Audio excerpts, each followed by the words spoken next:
Hello student, देखिए आज हम बात कर रहे हैं क्लास 7 की है। ये इंग्लिश मीडियम की वर्कशीट है 13 कंपेयरिंग क्वांटिटी। तो हमने पीछे वाली जो वर्कशीट थी उसमें हमने पढ़ा था रेशो के बारे में। अब यहाँ आगे देखिए क्या है, रेशो टू द परसेंटेज। अब हम रेशो से परसेंटेज की तरफ पहुँच रहे हैं। तो देखिए रेशो टू द परसेंटेज का मतलब क्या है। देखिए जैसे कि आपको पहला क्वेश्चन दे रखा है। पहला क्वेश्चन देखिए कैसे समझा रखा है। When the parts are given in the form of the ratio and convert them to the percentage. कोई भाग है, अगर हम किसी को दे रहे हैं रेशो की फॉर्म में, ठीक है, तो उसको परसेंटेज में कैसे कन्वर्ट करेंगे। देखिए आप एग्जांपल से समझ जाएंगे। If the 15 sweets are to be the divided between the mom and Monu between the Monu and Sonu. अगर 15 स्वीट्स हैं, मिठाइयाँ हैं, वो बांटा जा रहा है भाग, मतलब उसको डिवाइड किया जा रहा है मोनू और सोनू में। So that Monu get 3 sweets. इस तरीके से कि मोनू को 3 स्वीट्स मिले और सोनू को कितना मिल रहा है, 12 sweets. What's percentage did each get, कितना परसेंटेज दोनों को मिला। तो देखिए क्या करेंगे, percentage of the sweets of each will be, तो मोनू गेट 3/15 होगा ये, ठीक है ना, क्योंकि टोटल कितना 15 है। टोटल को नीचे लिखते हैं। आप क्या करेंगे, इसको काट दीजिए। 3 से 5 कट गया, 5 से 100 को काटिए, क्योंकि हमें क्या था, परसेंटेज में बदलने के लिए हमें क्या करना पड़ता है, 100 से मल्टीप्लाई करना पड़ता था।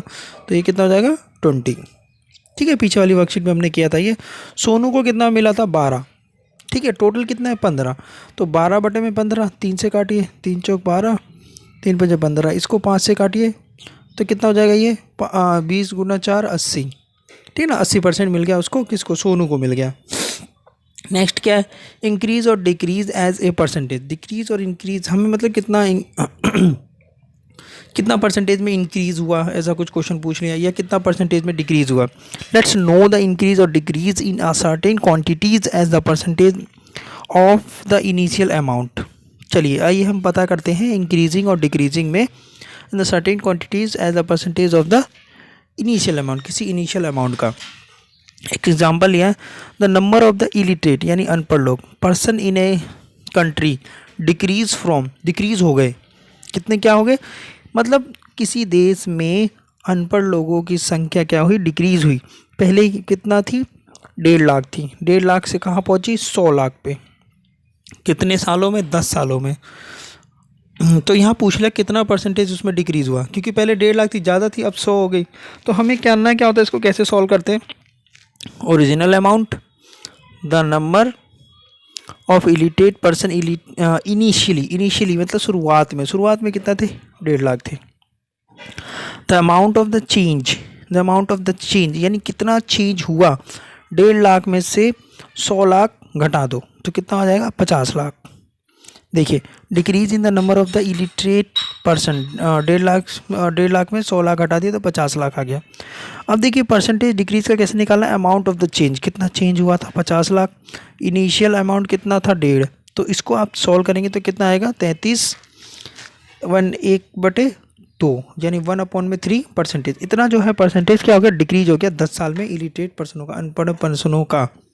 अब आगे हमें बता रखा है बाइंग एंड द सेलिंग, यानी खरीदना और बेचना। बाइंग मतलब खरीदना और ये सेलिंग मतलब बेच देना। फैक्ट्री से शॉपकीपर क्या करता है, फैक्ट्री से खरीदता है, ठीक है, और कंज्यूमर को या कस्टमर को बेच देता है। हम और आप क्या है, कस्टमर है, ठीक है। The buying price by the shopkeeper is known as the cost price. जो उसने खरीदा उसको हम बोलते हैं सीपी यानी cost price. The price at which, कितने में उसने बेचा, sell to known as the selling price, SP. ध्यान रखिए ये दो चीज़ बहुत ज़्यादा इंपॉर्टेंट है, सीपी और एसपी। सीपी मतलब कॉस्ट प्राइस, एसपी मतलब सेलिंग प्राइस, यानी कितने में बेच दिया, ठीक है। आगे देखते हैं, आगे इसमें क्या दे रखा है। अब हम बात करते हैं आगे नेक्स्ट प्रॉफिट और लॉस की। राइट द प्रॉफिट और loss of the following statement.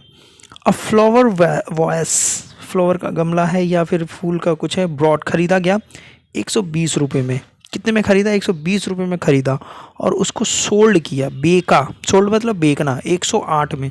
तो इसमें क्या हुआ, लॉस हुआ या प्रॉफिट हुआ, इसमें लॉस हुआ ना, क्योंकि 120 में खरीदा और 108 में बेच रहा है। चलिए आगे देख लेते हैं। एक टॉय कार, एक बच्चे वाली कार है, सोल्ड 540 में, 540 में बेच दिया, एंड वॉज ब्रॉड 450। तो इसमें क्या होगा, ये प्रॉफिट, ठीक है ना, प्रॉफिट हो गया। नेक्स्ट है साइकिल ब्रॉड, साइकिल को खरीदा गया 1000 रुपये में एंड सोल्ड 1000 रुपये में, कुछ भी नहीं, no loss no profit, no loss no profit. तो इसमें क्या हुआ, नो लॉस नो प्रॉफिट, क्योंकि 1000 में ही खरीदा, 1000 में ही बेच दिया उसको। अब यहाँ देखिए क्या स्टेटमेंट है, if the C P is less than S P then profit. हमें क्या सीखा कि अगर कॉस्ट प्राइस कम है और सेलिंग प्राइस ज़्यादा है, ठीक है ना, सेलिंग प्राइस ज़्यादा है, जैसे हम 2 रुपये की चीज़ 5 रुपये में बेच रहे हैं, तो उसमें हमें प्रॉफिट ही तो हुआ 3 रुपये का, ठीक है। दोबारा सुनिए, कोई चीज़ हम 2 रुपये में खरीदे और उसे 5 रुपये में बेच रहे हैं, तो 3 रुपये का प्रॉफिट हो गया। The selling price and cost price बराबर हैं, ये तीसरी वाली कंडीशन का बता दिया। जब बराबर है तो नो प्रॉफिट नो लॉस। अगर कॉस्ट प्राइस ज़्यादा है सेलिंग प्राइस से देन लॉस हो जाएगा, क्योंकि कोई सामान हमने ज़्यादा 5 में ख़रीदा और उसे 4 में या 3 में बेच रहे हैं, तो उसमें हमारा क्या होगा, लॉस हो जाएगा। चलिए प्रॉफिट और लॉस के परसेंटेज निकालते हैं। उसके बिहाफ पर दो आपको क्वेश्चन दे रखे, द प्रॉफिट और loss can also be calculated in the percentage, इसको भी परसेंटेज में निकाल सकते हैं। Profit and loss both depend on the CP, ये बात आप नोट जरूर कर लेना कि प्रॉफिट और लॉस दोनों जो है डिपेंड करते हैं सीपी पर, ठीक है ना, कितने में आपने खरीदा था वो वस्तु। Cost of an item is 50 if we it was sold with the loss of the 12%, अगर उसको 12% लॉस पर बेच दिया, कॉस्ट प्राइस दे दिया, ठीक है ना, तो हम लिख लेते हैं कॉस्ट प्राइस कितना है जो हमें क्वेश्चन में दिया हो, और ये कितना है 12%, ठीक है। एस पी कैसे निकलेगा, यानी इसका क्या निकालना है, selling price, find the selling price निकालना। तो सेलिंग प्राइस निकालने के लिए सी पी माइनस लॉस, तो देखिए हम पहले लॉस का परसेंटेज दे दूँगा जो दिया हुआ है। Now loss is the 12% of the C P, 12% of the C P, तो 12 अपॉन में 100 अपॉन में 50, तो ये 1 0 से 1 0 काट दीजिए, 5 से 2, ठीक है, तो ये 6 आ जाएगा। यानी कि आपका क्या हुआ, therefore S P selling price कितना हुआ, सी पी माइनस लॉस, तो कॉस्ट प्राइस में से लॉस को घटाना है। ये नहीं कि 6 रुपये का ही उसने खरीदा था, ये तो आपका लॉस हुआ, 6 रुपये का उसको लॉस हुआ, यानी कितने में उसने बेचा 44, उसने 50 रुपीज़ में उसने ख़रीदा था, 44 रुपीज़ में उसने क्या कर दिया, सेल कर दिया, तो 6 रुपये का उससे लॉस हो गया।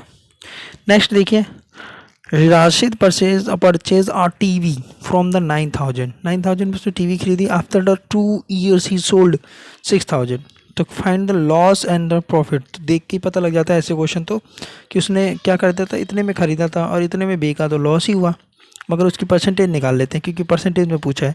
तो सी पी लिखिए, एस पी लिखिए जो हमें दिया हो, और यहाँ देखिए कि क्या बड़ा है, सी पी बड़ा है कि एस पी बड़ा है, तो हम देख रहे हैं सी पी बड़ा है, तो ये वाली कंडीशंस आ गई, ठीक है ना, सी पी बड़ा है। तो राशिद गॉट लॉस, तो राशिद को लॉस हुआ, कितना लॉस हुआ वो निकाल लो, 3000 रुपये का लॉस हुआ, 9000 में से 6000 रुपये घटाओगे तो 3000 रुपये का लॉस हुआ। लॉस परसेंटेज का फार्मूला ये लगाते हैं, लॉस बटे में सी पी इंटू में 100, ठीक है, इससे इसको काट दीजिए, ठीक है। अब ये 100 बटे में 100 बटे में 3, तो ये कितना आ जाएगा 33, 1 अपॉन में 3%, इतने का इसको लॉस हुआ। नेक्स्ट इज आपको ये क्वेश्चन खुद करने के लिए दिया हुआ है, तो इसको चलिए सॉल्व करते हैं। An item was sold for ₹540, एक आइटम जो है सोल्ड हुआ, कितने में सोल्ड हो रहा है 540 में, तो आप लिख लीजिए ना जो जो आपको दिया हुआ है, यानी कि एस पी हो गया, सेलिंग प्राइस हो गया 540, प्रॉफिट हो गया, प्रॉफिट कितना है 5%, जो दिया हो हमें देख लिया करो। What was it's cost price, यानी सी पी हमें निकालना है। चलिए निकालते हैं सी पी।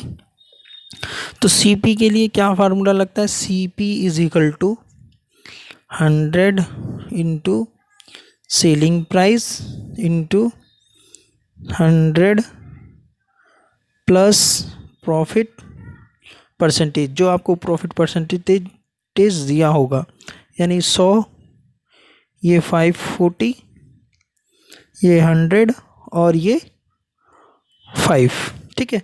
अब इसको ये सॉरी ये इंटू है, ये नीचे वाला प्लस है, तो इसको इंटू वाला ऐसे ही रहने देते, अभी नीचे वाले को प्लस कर लेते हैं ताकि इसको काटने में आसानी हो जाए। 105, अब काटते हैं इसको, 5 दूनी 10, 5 एकम 5, 5 एकम 5, 5 दूनी 10।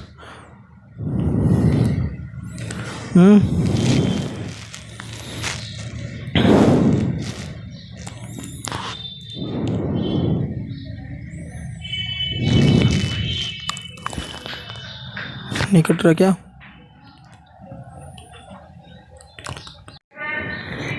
चलिए देखिए, इसमें 5 एकम 5 नहीं जाएगा तो ये 0 हो जाएगा, 2 नहीं 0। तो 5 अट्ठे 40, 108 आ गया। अब इसको 3 से काटिए, 3 सत्ते 21, 3 से काटे 3 एकम 3 दिन दूनी 6, 3 तिया 9, 3 छः 18। ठीक है, अब नहीं जाएगा ये, तो इसको गुना कर लेते हैं। तो 100 गुना 36, 3600 और अपॉन में 7। तो इसको मल्टीप्लाई करेंगे तो ये आ जाएगा इतना। ठीक है, 514। तो यानी देखिए 540 में ख़रीदा था,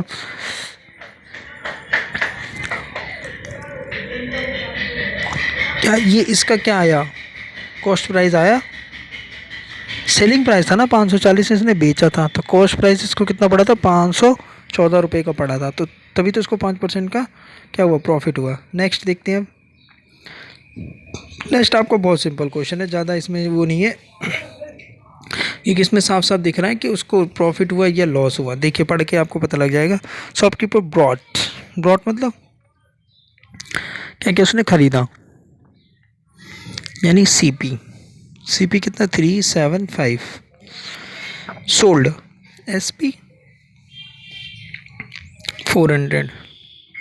ठीक है, तो इसमें हमें दिख रहा है कि 400 ज़्यादा है। तो कितना ज़्यादा है, इसको क्या हुआ, प्रॉफिट हुआ। तो प्रॉफिट निकाल सकते हैं आराम से, प्रॉफिट। तो 400 में से आप माइनस कर दिए 375, तो कितना आ जाएगा आपके पास, ये 25 रुपीज़ का इसको क्या हुआ, प्रॉफिट हुआ। अब हमें क्या निकालना, फाइंड द गेन परसेंटेज। तो परसेंटेज निकालना, यानी प्रॉफिट परसेंटेज हमें निकालना है। तो प्रॉफिट परसेंटेज का होता है, प्रॉफिट फार्मूला होता है प्रॉफिट अपॉन में सीपी इंटू 100। तो प्रॉफिट कितना हुआ, 25। सीपी कितने का था, 375, और ये 100। इसको काटिए,